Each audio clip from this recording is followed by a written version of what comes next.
ئەمڕۆ بناغەی پرۆژەیەکی گرنگی استراتیژی بنیاد دەنێین بە هاوکاری کەرتی تایبەت کە پرۆژەی نیشتیمانی بە بازاڕکردنی گەنمی جوتیارانە لە پارێزگاکانی سلێمانی و هەڵەبجە و هەردوو ئیدارەی گەرمیان و ڕاپەڕین.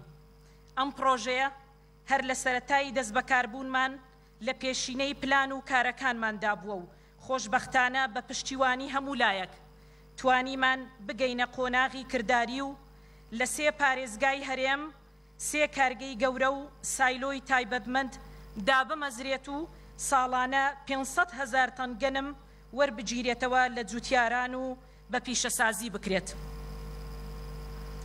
ئەوەی کەمایی خۆشحاڵیە یەکەم بەردی بناغەمان لە پایتەختی هەرێمی کوردستان بوو.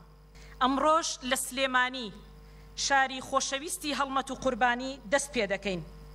دڵنیام لە ئایندەیەکی نزیکدا بەرهەمی کاری ئەم پرۆژەیەش بە چاوەکانی خۆمان دەبینین کە دەچێتە خزمەتی جوتیارانی خۆشەویستی کوردستان و لە چەند هەفتەی داهاتووشدا لە پارێزگای دهۆک ئامادەکاریەکانمان تەواو کردووە.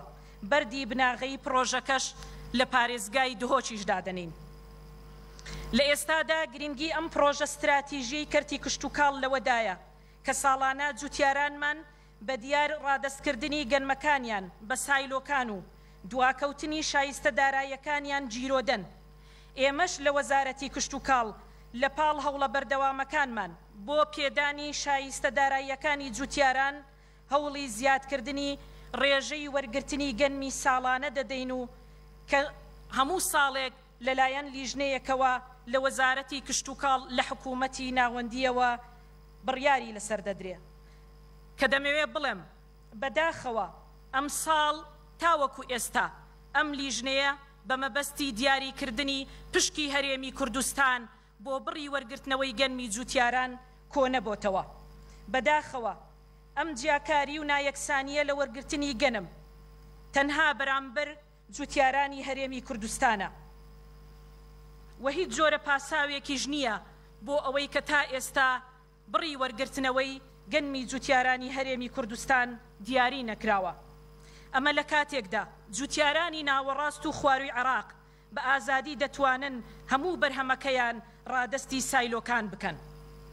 بۆیە دروستکردنی ئەم پرۆژانە ڕەخساندنی بوارە بۆ جوتیارانی کوردستان کە بە پێی تایبەتمەندی سایلۆکان گەنمی بەرهەم هاتوو ڕادەست بکەن و ڕاستە و خۆش شایستە داراییەکانی خۆیان وەربگرن.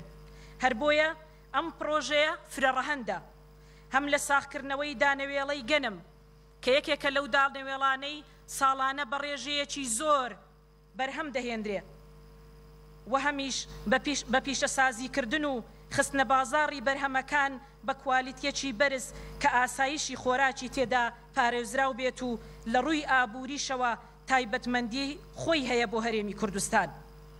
لەگەڵ هەموو ئەمانەدا بەگەڕخستنی دەستی کاری نێوخۆیی و ڕەخساندنی هەلی کارە بۆ ئەندازیاران و دەرچوانی بەشەکانی کشتوکاڵی کە چانسی دامەزراندنیان لە کەرتی گشتیدا نەبووە بە سوودوەرگرتن لە ئەزمون و شارەزایی پسپۆڕانی وەزارەتمان. و هەر ئەمڕۆژ دەمانەوێ موژدەیەکی تر بدەینە جوتیارانی خۆشەویستی خۆمان. وەزارەتی کشتوکاڵ 2 هەنگاوی گەورەی تری ناوە. یەکەم دامەزراندنی 3 کارگەی بەرهەمهێنانی بنەتۆیە بە هەماهەنگ لەگەڵ ئەم پرۆژەیەدا کە ئەمەش ڕۆڵێکی گەورە دەجێڕێت لە ڕێگریکردن لە ڕۆیشتنی سەرمایی خۆماڵی بۆ بازاڕی دەرەچی بە مەبەستی کڕینی بنەتۆ و هاوردەکردنی کە ساڵانە بە 80,000 تەن مەزەندە دەکرێت. بەڵام ئیتر لەم ساڵ بەدواوە خۆمان بنەتۆوی پێویست بە پێی تایبەتمەندی ناوچەکانی هەرێمی کوردستان بەرهەم دەهێنین و لە ژێر چاودێری وەزارەتمان باشترین زۆری بنەتۆ دەخرێتەوە بازاڕەکانی هەرێمی کوردستان و پێداویستی جوتیارانمانی پێپڕ دەکرێتەوە.